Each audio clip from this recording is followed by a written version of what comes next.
नमस्कार। माझे मनोगतीस उपक्रम में आप सबका स्वागत है। हम भगवान शंकराचार्य जी रचित भजगोविंदम इसका अभ्यास कर रहे हैं। पहले मंगलाचरण। शंकरं शंकराचार्यं केशवं बादरायणं सूत्रभाष्यकृतौ वंदे भगवन्तौ पुनः पुनः। आज हम 28वां श्लोक लेंगे। सुखत क्रियते रामा भोगः पश्चादन्त शरीरे रोगः यद्यपि लोके मरणं शरणं तदपि न मुञ्चति पापाचरणं भज गोविन्दं गोविन्दं भज मूढ़मते। अर्थ इसका, सुख के लिए लोग शारीरिक भोग में कूद पड़ते हैं परंतु पीछे वो रोगग्रस्त हो जाते हैं। यद्यपि उन्हें अंतिम शरण मृत्यु में ही मिलती है फिर भी वो पापपूर्ण आचरण नहीं छोड़ते।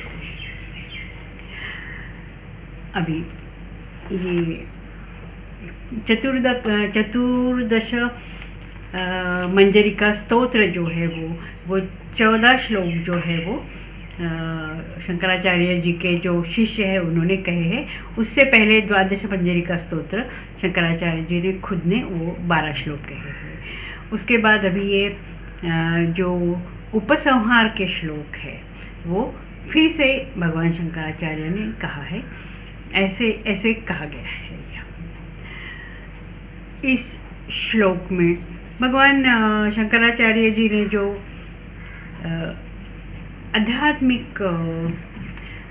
आध्यात्मिक साधना या आध्यात्मिक ज्ञान की जो परम सीमा है उसके बारे में कहा है। और वो पूरे हमारे लेवल पे, हमारे शारीरिक लेवल पे हम लोग किस तरह से कुछ क्या गलती करते हैं उसके बारे में भगवान शंकराचार्य जी ने कहा है। वो वृद्ध जो है वो जो संस्कृत का जो बेसिक जो ग्रामर था वो पढ़ रहा है, उसको शंकराचार्य जी उपदेश करते हैं और अल्टीमेटली हमारे लिए भी वो उपदेश है।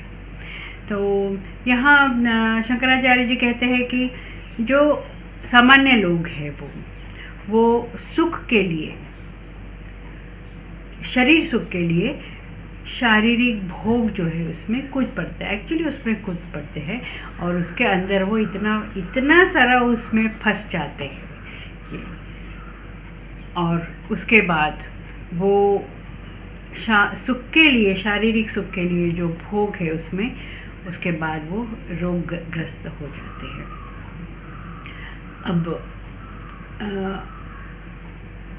रोगग्रस्त होने के बाद रोग की जो अंतिम जो उसका स्टेप है वो है मृत्यु। उनको जो अंतिम शरण है वो रोग के कारण है। ऐसे भी, लेकिन यहाँ रोग के बारे में कहा है। वैसे भी पूरा जीवन का अंतिम सत्य तो मृत्यु ही है, लेकिन यहाँ भगवान शंकराचार्य शारीरिक भोग के कारण जो रोग होते हैं और वो रोग के कारण वो मृत्यु होती है उसके बारे में बात करते हैं। तो उनको अंतिम शरण तो वही मिलती है, लेकिन वो उनको पता है इस रोग का परिणाम है जो मृत्यु है, फिर भी वो पापपूर्ण आचरण है वो नहीं छोड़ते। ये तो बहुत बड़ा, नहीं छोड़ते लेकिन छोड़ना चाहिए। ये शंकराचार्य जी का एक बहुत बड़ा, हम कहेंगे उसको, उपदेश है। ये जो चारों जो श्लोक है वो यहाँ कहा है कि कालड़ी के ऋषि शंकराचार्य जी कालड़ी के थे। उनका पूरा कालड़ी में उनका पूरा जीवन भी गुजरा है। इसके लिए उनको कालड़ी के ऋषि कहा है यहाँ। तो ये ऋषि की जो उपदेश है वो हमारे लिए है। अब हम लोग नॉर्मल लोग हैं या सभी लोग क्या चाहते हैं? सुख मिले, लेकिन वो सुख किसको मिले? वो सुख हमें मिले, शरीर को मिले। तो सुख और शरीर और उसके लिए जो भोग करना है, एक ये चेन है वो एक दूसरे में फंसी हुई है।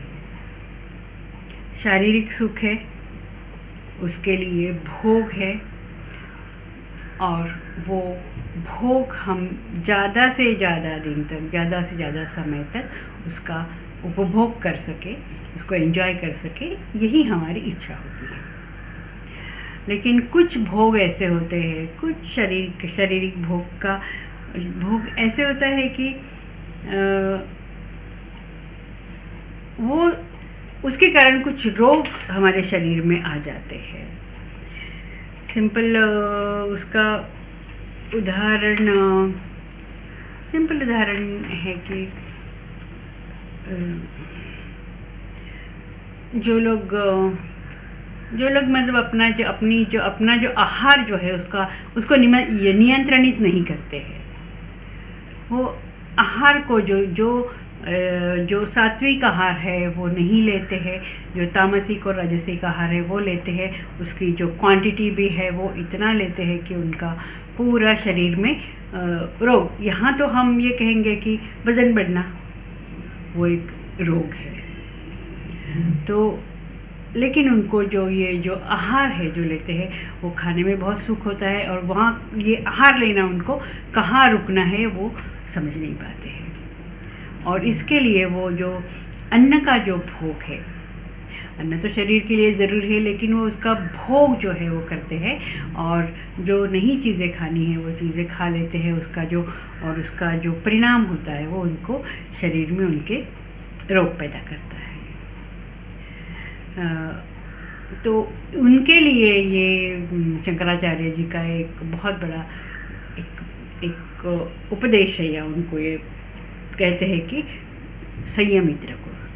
हमेशा शंकराचार्य जी पूरा उनके पूरे जो उनका एडवाइस है, जो उनकी सूचनाएं है, उसमें ये है कि मन संयमित रखो, शरीर संयमित रखो, चित्त से शरीर संयमित रखो, सभी चीज़ें संयमित रूप से ही करना है।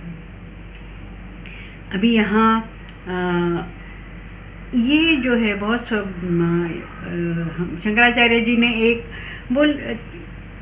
ऐसे कहेंगे हम लोग कि हमारे ही जीवन का ये पूरा एक नग्न और सत्य ऐसे चित्रण किया है हमारे लाइफ का।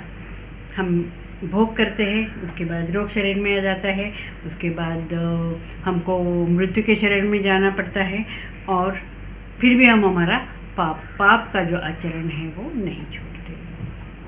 कोई पर्टिकुलर रोग है वो हमारे भोग करने से भी नहीं आते, लेकिन वो रोग आने के बाद उसका जो है वो हमको नियंत्रण करना पड़ेगा। जैसे कोई शुगर का ये है प्रॉब्लम है, तो शुगर कम करना चाहिए यदि हमें बहुत अच्छी लगती है मीठी चीज़ें, तो ये नियंत्रण करना, इसको कंट्रोल करना, ये यहाँ शंकराचार्य जी ने कहा है। और जो हम आज देखते हैं कि हमारे जो रोग है उसको नियंत्रित करने के लिए हमको आहार विहार को नियंत्रित करना चाहिए, वो शंकराचार्य ने उस ज़माने में इतने साल पहले, इतने शतक पहले बोला है। तो इसी से शंकराचार्य जी का जो विजन है वो कितना वास्ट है, और कितनी दूर तक वो शतकों के बाद जो होने वाला है वो यहाँ शंकराचार्य उस वक्त बताते हैं, शतक पहले बताते हैं। तो यहाँ शंकराचार्य जी कहते हैं कि अनुचित कर्म करने का जो लालच है उसको रोको। उसको हम रोक नहीं पाते, लेकिन रोकना चाहिए। और ये विचारों का और वासनाओं का खेल है। उस खेल को खेलते वक्त बहुत संभल के, बहुत संतुलित विचार से और बहुत नियंत्रित विचारों से उसको खेलना चाहिए। तभी आप यहाँ शंकराचार्य जी बिल्कुल आध्यात्मिक या तत्व की बात नहीं करते हैं, सीधा इस बात पे करते हैं कि अपना आहार विहार, मन चित्त उसको नियंत्रित करो। बहुत आसान है, कहने के लिए आसान है, शंकराचार्य जी ने कहा है वो हमको सुनने को भी बहुत आसान लगता है, लेकिन उसके लिए मन की दृढ़ता, मन का जो निश्चय है वो चाहिए।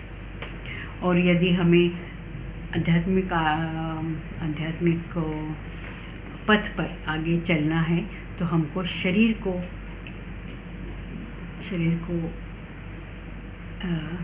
हमको मेंटेन करना चाहिए अच्छी तरह से, उसका शरीर को अच्छी तरह से रखना चाहिए, क्योंकि वो योगायतन है, उसको भोगायतन नहीं बनाना है, उसको योगायतन बनाना है। आज हम यहीं रुकते हैं, अगले क्लास में अगला श्लोक।